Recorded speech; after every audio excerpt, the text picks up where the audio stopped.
오늘 우리에게 주시는 하나님의 말씀은 로마서 5장 1절부터 9절까지 말씀입니다. 신약성경 245면입니다. 하나님의 말씀을 봉독합니다. 그러므로 우리가 믿음으로 의롭다 하심을 받았으니 우리 주 예수 그리스도로 말미암아 하나님과 화평을 누리자.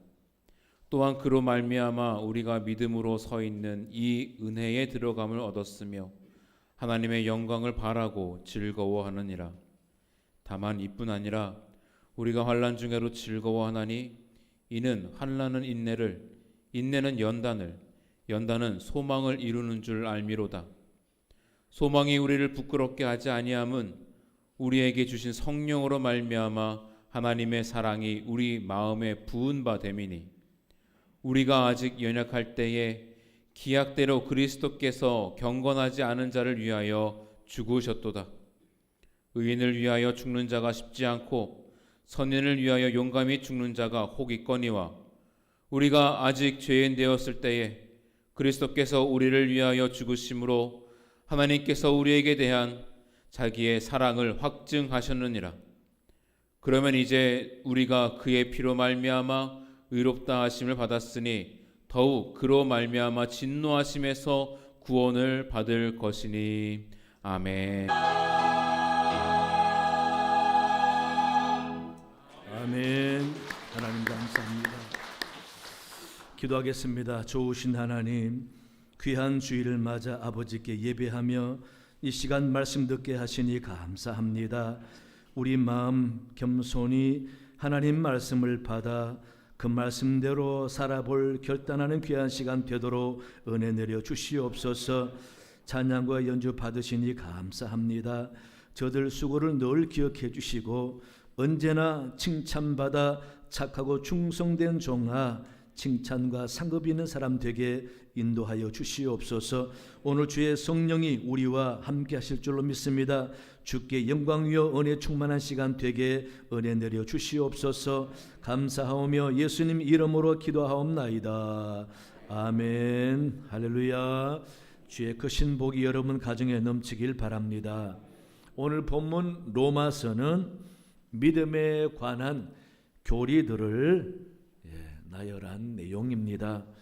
4장에서는 아브라함을 예로 들면서 아브라함이 하나님께 의로운 자라고 인정받는 것은 바로 그가 하나님의 말씀에 순종하는 믿음이었다라고 말합니다. 그래서 4장 3절에 가서는 성경이 무엇을 말하느냐? 아브라함이 하나님을 믿음에 그것이 그에게 의로 여겨진 바 되었느니라 라고 가르쳐주고 있습니다.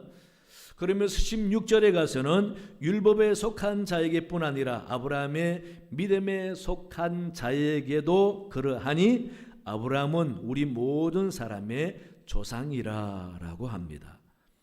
이 말은 아브라함은 우리의 핏줄과 같지는 않지만은 하나님이 아브라함의 믿음을 영적인 핏줄로 여기셔서 누구든지 아브라함처럼 믿음을 가지고 사는 사람은 다 영적인 핏줄에 따라 아브라함의 후손이다라는 말입니다.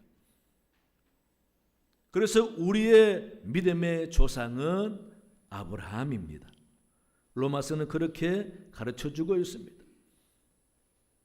이 믿음의 핏줄을 우리에게 주신 분이 누굽니까? 바로 예수님이라는 겁니다. 이 예수님을 통해서 우리의 신분, 우리의 모든 것이 완전히 달라지면서 하나님의 크신 사랑과 은혜와 구원과 하나님의 보호와 인도하심을 받게 된 놀라운 은혜를 받게 된 것입니다.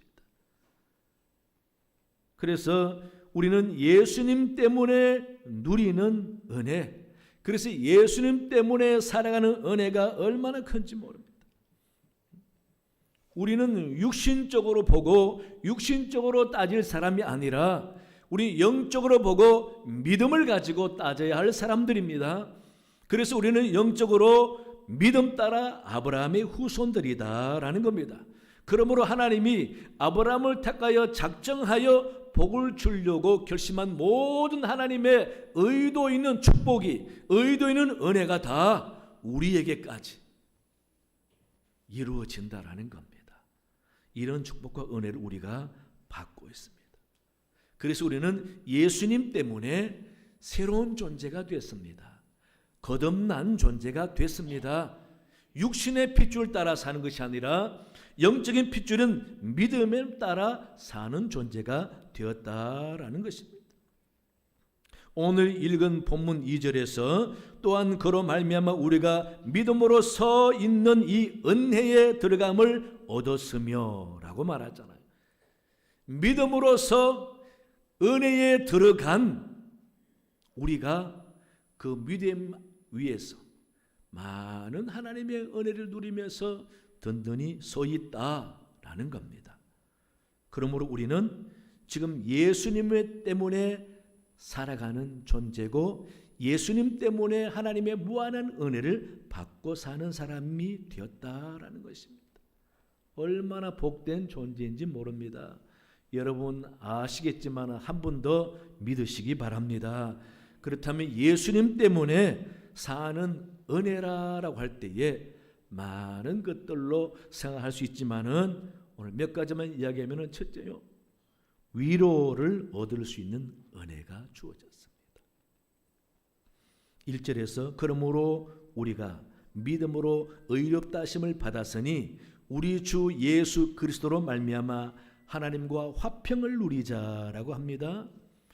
화평을 누린단 말이, 화평의 또 다른 말이 위로입니다.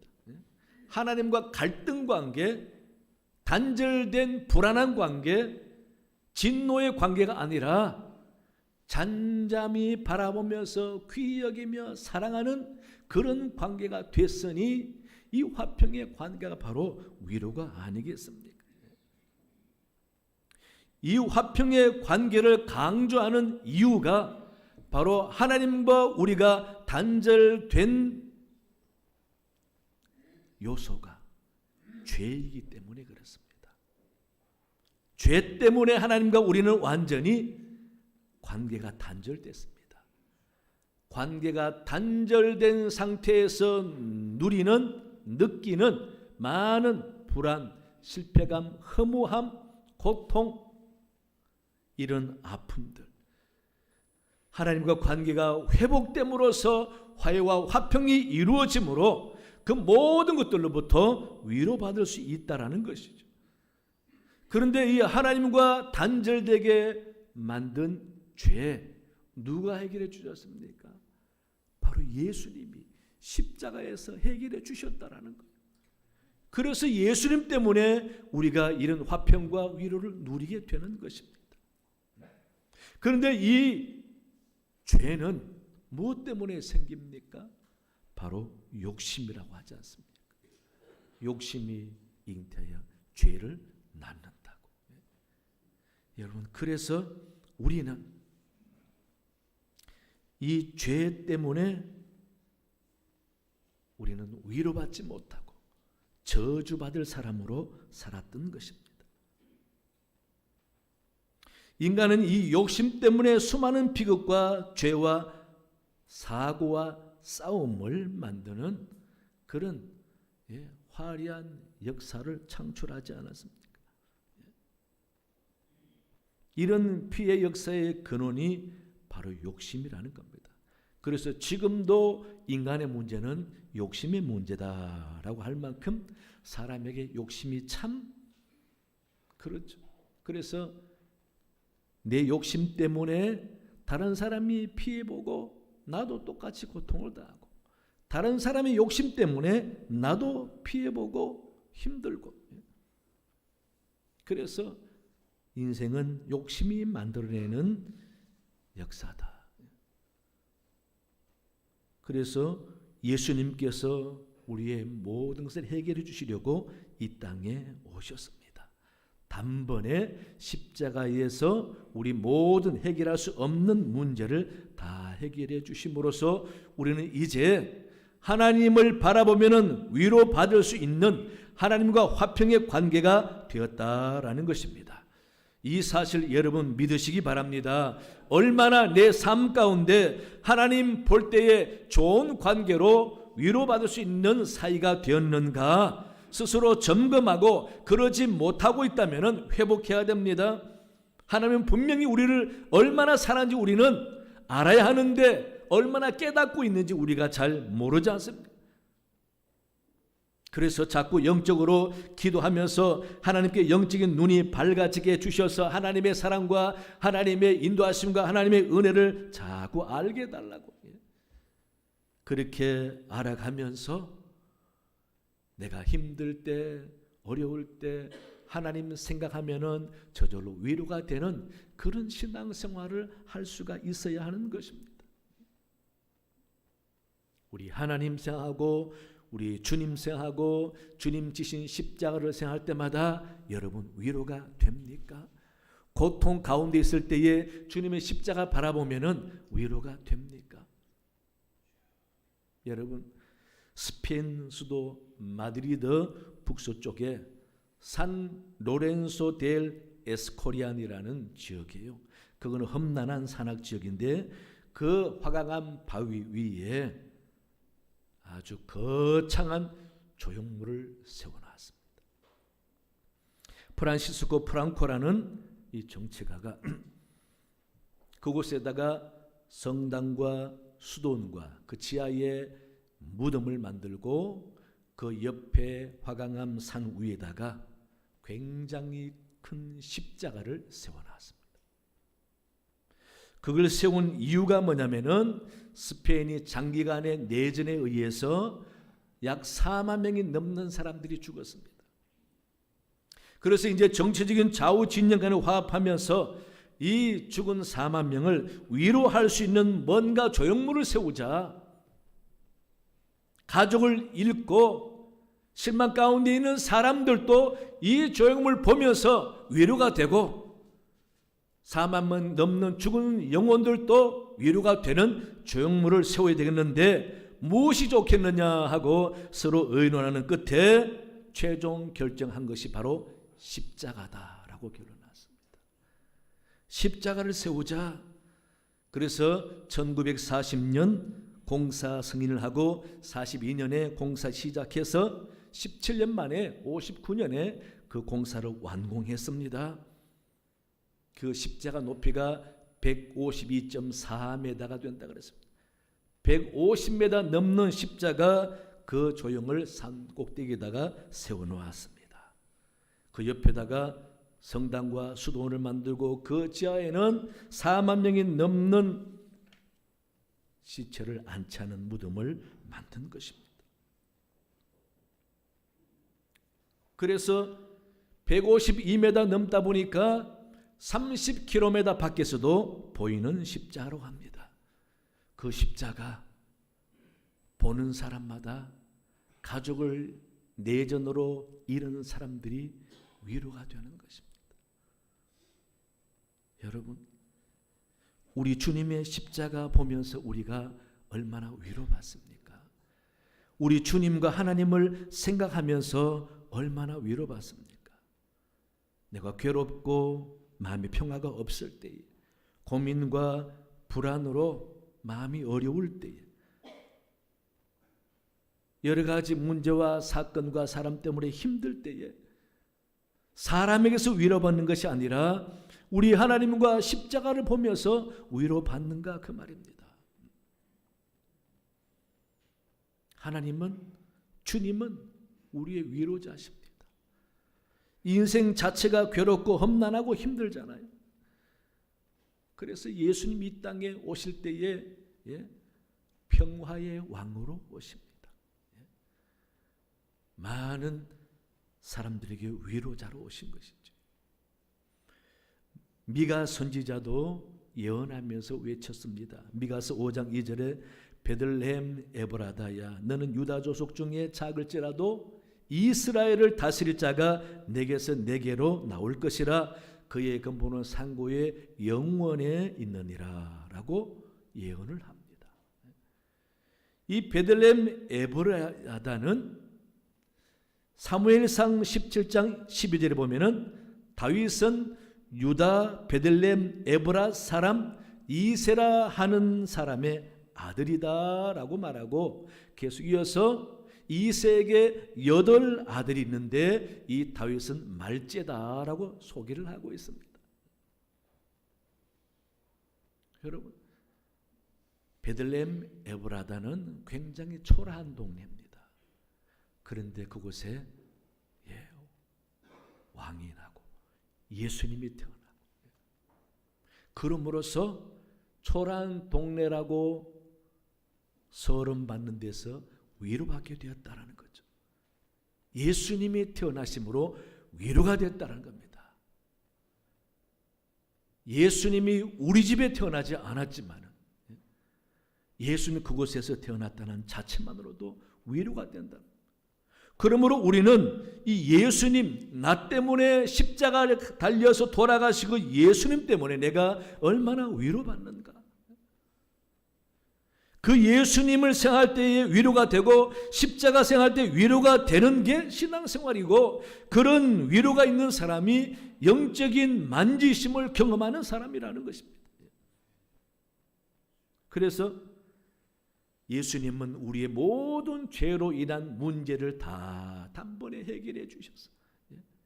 이제는 우리에게 참 평화와 자유를 주셨지 않습니까? 그러므로 신앙생활을 하면서 이 험난한 세상 사는 우리가 힘들고 지치고 어려울 때에 하나님을 통해서, 예수님 통해서, 십자가를 통해서 위로가 되지 못한다면 우리는 하나님의 은혜를 누리지 못하고 모르고 있다는 것입니다. 여러분, 예수님과 십자가가 여러분 삶의 크나큰 위로가 되는 여러분 되시기 바랍니다. 주님이 그를 위해서 이 땅에 오셨습니다. 마음이 힘들고 지치고 어려울 때에 주님 생각하면서 주님께 모든 것을 아뢰고 의지해 보시기 바랍니다. 그럴 때 성령이 우리와 함께 해주시고 우리 위로하시고 만져줄 줄로 믿습니다. 이런 위로가 여러분 삶 가운데 있기를 원합니다. 둘째는요, 하나님의 영광을 바라는 은혜입니다.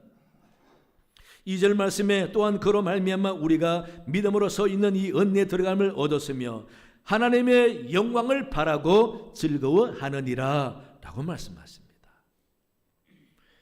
우리는 감히 하나님의 영광을 바라고 즐거워할 수 없는 존재였는데 예수님 때문에 하나님의 영광을 바라고 즐거워할 수 있는 존재가 되었다라는 것입니다. 여러분, 구약적인 사고에 의하면은 어떻게 우리가 하나님을 바라고 영광을 원할 수가 있겠습니까? 하나님 만나면 죽는 줄 알고 하나님을 생각하면은 진노가 임할까 봐 두려워했는데, 그런데 이제는 예수님이 이 땅에 오시고 주님을 믿는 누구든지 하나님이 우리와 함께 해주는 복을 주셨고, 우리를 통해서 당신의 영광을 드러내주는 복을 주셨고, 우리도 하나님의 영광을 위해서 살아갈 수 있는 자격을 주셨습니다.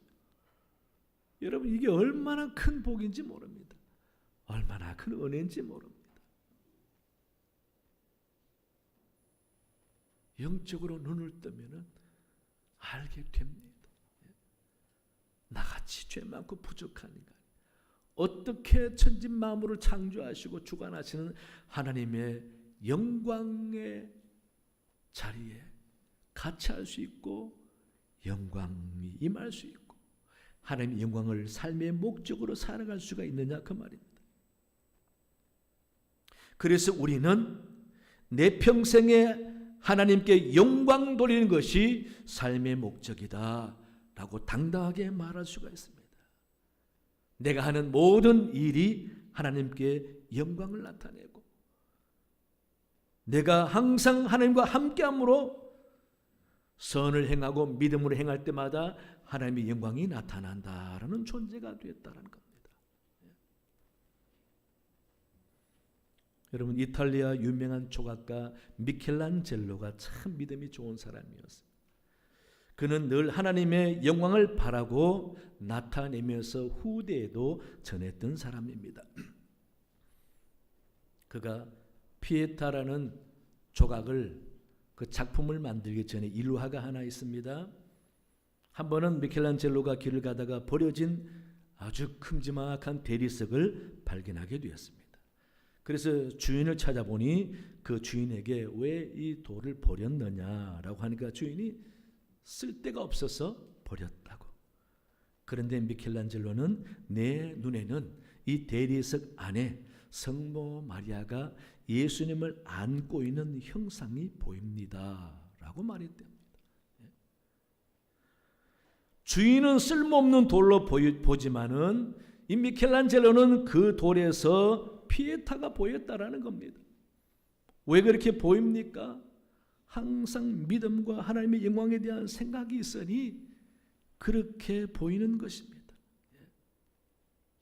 그런데 이 피에타에는 놀라운 비밀이 있습니다. 로마 바티칸 성 베드로 성당 가면은 그 안에 이 미켈란젤로의 작품인 피에타가 있습니다. 돌로 만들었습니다.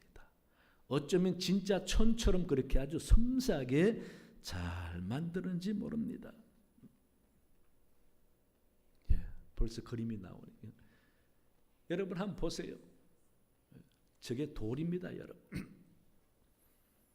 그런데 잘 보시면은 예수님이 크게 보입니까? 어머니 마리아가 크게 보입니까?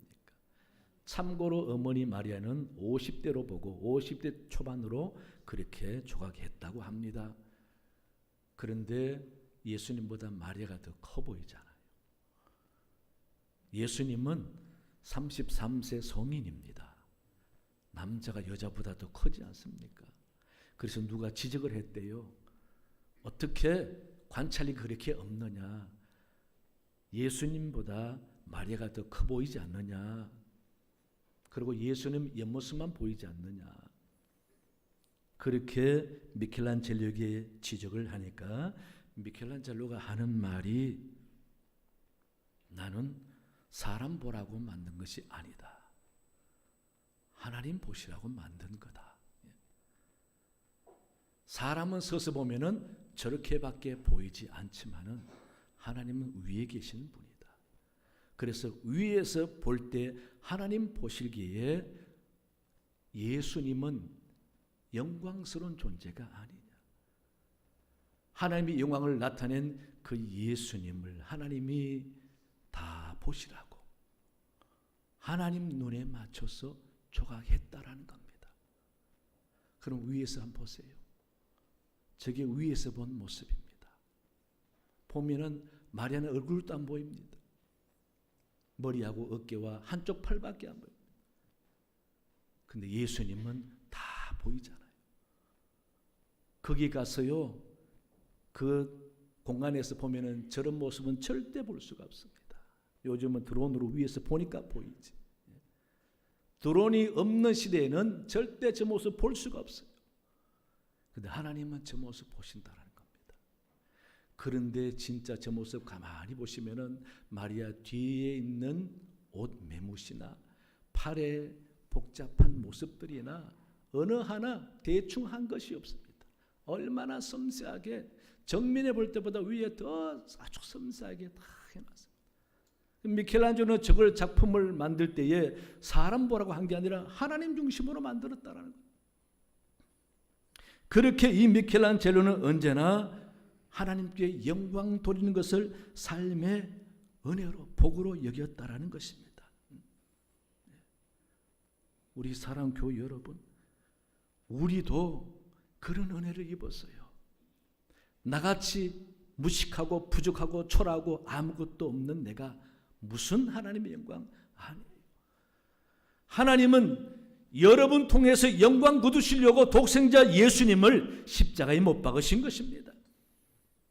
얼마나 영광스럽고 귀하고 복된 건지 모릅니다. 이 사실을 믿고 우리도 이 세상 살아가면서 별것 아닌 나가 아니라 하나님의 영광이 드러나는 나로 볼 줄 알아야 합니다. 하나님 내 하나 위해서 예수님을 돌아가시게 하셨어요. 고통 가운데. 그러면서 우리와 함께 한다고 말씀해 주셨고 성령 보내주셨고 지금도 주님 우리와 함께 한다고 말씀해 주셨습니다. 그러는 우리가 나만 생각하고 대충 사는 인생이 아니잖아요. 우리 하나님 바라보고 비록 내가 지금 현재 내 삶이 초라하지만은 그러나 하나님께 영광이 되는 삶이 무엇일까 생각하면서 믿음의 결단을 해야 됩니다. 삶의 결단을 해야 됩니다. 항상 하나님 바라보고 내가 믿음으로 살고 선을 행하고 온전히 살 때에 내 삶 한 절 한 절이 다 하나님께 영광이 되는 것입니다. 그런 삶의 모습을 통해서 우리는 온전한 신앙인이 되고 하나님이 우리를 통해서 기뻐하시게 되는 것입니다. 전에는 절대 그런 자격이 없었습니다. 로마서 3장 23절에 보시면은 모든 사람이 죄를 범하였음에 하나님의 영광에 이르지 못하더니 라고 했습니다. 예수 믿기 전에는 아무도 하나님의 영광에 이르지 못한다라는 겁니다. 이제 우리는 예수님 때문에 죄를 청산했지 않습니까? 그러므로 이제는 죄가 없는 의인이 됐습니다. 의인의 삶의 가장 궁극적인 목표가 하나님께 영광 돌리는 것입니다. 여러분, 그래서 여러분들은 대단한 존재들입니다.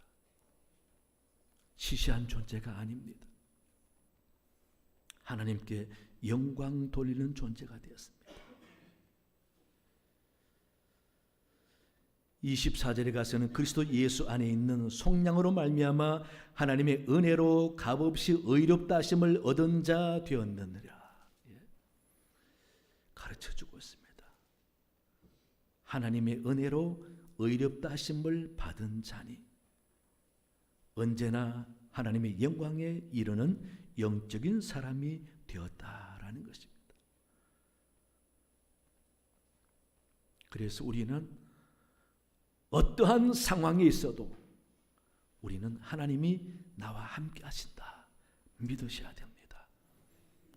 그리고 무슨 상황에 처한다 할지라도 하나님은 내가 어떻게 생각하고 결단하고 행동하느냐에 따라서 하나님께 영광이 될 수도 있고 부끄러움이 될 수도 있다라고 생각하게 됩니다. 그래서 우리는 하나님 나와 함께 하신다고 믿을 때에 사망의 음침한 골짜기에서도 하나님께 영광이 되는 판단과 행동을 할 수가 있는 것입니다. 이게 얼마나 은혜롭고 귀하고 복된지 모릅니다. 그래서 2절 말씀에 하나님의 영광을 바라고 즐거워하느니라. 즐거워하느니라 라고 말하고 있습니다. 우리 사랑하는 교회 여러분, 세상 사람들처럼 하나님이 없는 생각으로 살지 마시고 하나님께 영광 돌릴 마음으로 신앙생활 잘 해보시기 바랍니다. 내가 하는 것이 하나님께 영광인가? 내가 추구하는 것이 하나님께 영광이 되는가? 내가 꿈꾸는 것이 궁극적으로 하나님께 영광이 되는가?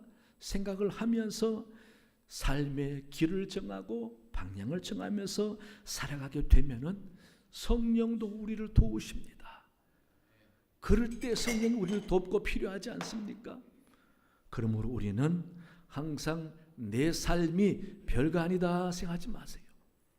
하나님은 우리를 돕고 성령이 우리를 도와주시고 그래서 우리는 무슨 순간에도 하나님께 영광이 되는 결단을 할 수 있는 힘이 능력이 우리에게 있습니다. 그렇게 삶을 열심히 결단해서 살아가다 보면은 내 삶이 나도 모르게 복음적인 삶이 되고 성령이 돕는 삶이 되고 하나님께 영광이 될 줄로 믿습니다. 그런 삶으로 항상 하나님께 기쁨을 드리는 여러분 되시기 바랍니다. 세 번째는요, 소망을 주님께 두고 사는 은혜입니다. 본문 3절 4절 보시면 우리가 환난 중에도 즐거워하나니 이는 환난은 인내는 연단은 소망을 이루는 줄 알미로다 라고 말씀하고 있습니다. 환난과 고통과 어려움은 인내를 이루어서 나중에 소망을 이룬다라는 것입니다. 이 말씀이 무슨 말입니까? 5절에 가서는 그 소망은 결코 우리를 부끄럽게 하지 않는다. 이 말씀은 세상 살면서 내 마음대로 안 되고 고통과 시련과 어려움이 따라 남들이 볼 때에 부끄러워 보이고 실패했다고 보일지라도 믿음으로 우리 하나님을 소망하고 잘 견뎌보면은 나중에 부끄러움 당하지 않는다. 하나님이 영광스럽게 만들어 주시고 회복해 주시고 은혜의 자리로 인도해 주신다라는 겁니다. 이게 복이라는 것입니다, 여러분. 시편 146편 5절에서 야곱의 하나님을 자기의 도움으로 삼으며 여호와 자기 하나님에게 자기 소망을 두는 자는 복이 있도다라고 노래하고 있습니다. 여호와 하나님께 자기 소망을 두는 사람은 복이 있다라는 말, 바로 그런 삶을 두고 하는 말인 것입니다. 그런데 여기서 소망이라는 단어를 시편 146편에는 원래 희망, 소망이라는 단어는 히브리 말로 티크바라고 하는데, 티크바. 그런데 여기서는 세베르라는 용어를 사용합니다. 세베르라는 용어는 소망이라는 말도 되지만은 곡식, 양식이라는 말로 더 사용됩니다. 창세기 42장 2절에 보시면은 야곱이 양식이 떨어졌습니다. 그 아들들에게 이야기합니다. 야곱이 또 이르되 내가 들은즉 저 애굽에 곡식이 있다 하니 라고 말합니다. 이때 곡식을 세베르라는 용어를 사용했습니다. 그런데 다윗은 시편 146편에서도 소망을 세베르라는 용어를 사용했습니다. 그 의도가 뭐겠습니까? 양식으로 삼아라 그 말입니다. 하나님을 양식으로 삼아라 그 말입니다. 육의 양식, 영의 양식으로 삼아라 그 말입니다. 사람이 떡으로 사는 것이 아니다라는 말이죠. 여호와 하나님 입에서 나오는 말씀으로 산다 라고 하시면서 말씀이신 예수님께서도 나는 생명의 떡이라고 말씀하셨습니다. 그러므로 소망은 하나님을, 예수님을, 말씀을 양식으로 삼는 걸 말하는 겁니다. 육의 양식, 영의 양식으로 삼는 걸 말하는 겁니다. 이 말은 하나님 없이 나는 살 수가 없다라는 걸 말하는 겁니다.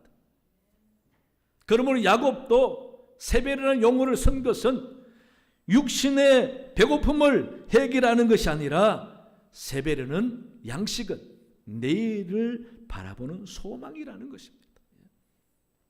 이 소망을 믿는 우리가 가져야 한다라는 것입니다.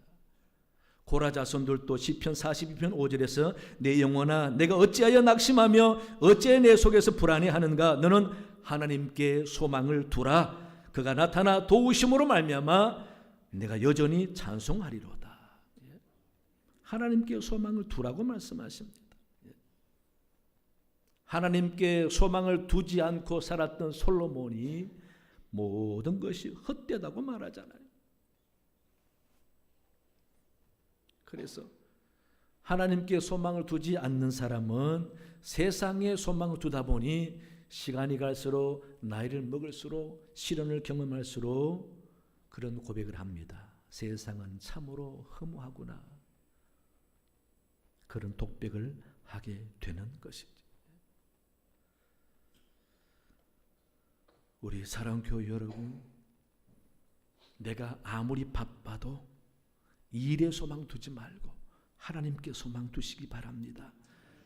내가 아무것도 할 수 없고 외롭고 힘들고 지쳐도 하나님께 소망 두고 있다면 낙심하지 마시기 바랍니다. 우리 하나님께 소망을 두고 믿음으로 행하는 자에게는 하나님이 반드시 도울 날이 옵니다. 우리의 마음과 우리의 형편과 우리의 수고와 아픔을 하나님은 다 알고 계십니다.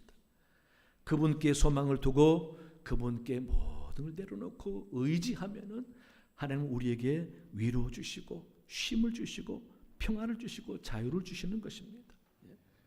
이 놀라운 은혜를 우리가 다 받고 있다라는 겁니다. 그런데 우리가 얼마나 알고 얼마나 누리고 있느냐 그 말입니다. 얼마나 이 예수님 때문에 받게 된 은혜를 우리가 누리고 있느냐 그 말입니다. 영적으로 잘못 살고 있다면 여러분, 하나님은 엄청난 은혜를 우리에게 주셨어요. 우리는 예수님 때문에 엄청난 존재가 됐습니다. 이런 은혜 하나님 우리를 위로해 주십니다. 다 위로가 필요합니다. 살아가다 보면은 마음이 힘들어요. 여러분 아시잖아요. 마음이 힘들면은 참 삶이 그래요. 빨리 자유를 얻고 평안을 누리고 마음이 편안해야 됩니다. 여러분 하나님께 마음을 열고 기도해 보시기 바랍니다. 성령이 도울 줄로 믿습니다. 그리고 언제나 내 삶은 하나님께 영광 돌리는 삶이다 생각하고 믿음의 결단을 해보시면 하나님의 영광이 여러분에게 임할 것입니다. 그런 영적인 삶을 열심히 살 때에 여러분 하나님이 기뻐하는 사람이요 하나님의 은혜를 마음껏 누리는 사람이 됩니다. 이런 은혜 항상 알고 누리는 여러분 되시기를 간절히 축원합니다. 하나님 아버지 참으로 감사합니다. 우리가 얼마나 귀하고 큰 은혜를 받았는지 세상 모를 때가 많았습니다. 하나님 아버지 알기를 원합니다. 이제 예수님 때문에 사는 은혜의 삶을 우리가 열심히 결단해 살아감으로써 우리 삶 자체가 은혜요 복이요 영광이 되는 귀한 삶이 되게 도와주시옵소서. 감사하며 예수님 이름으로 기도하옵나이다.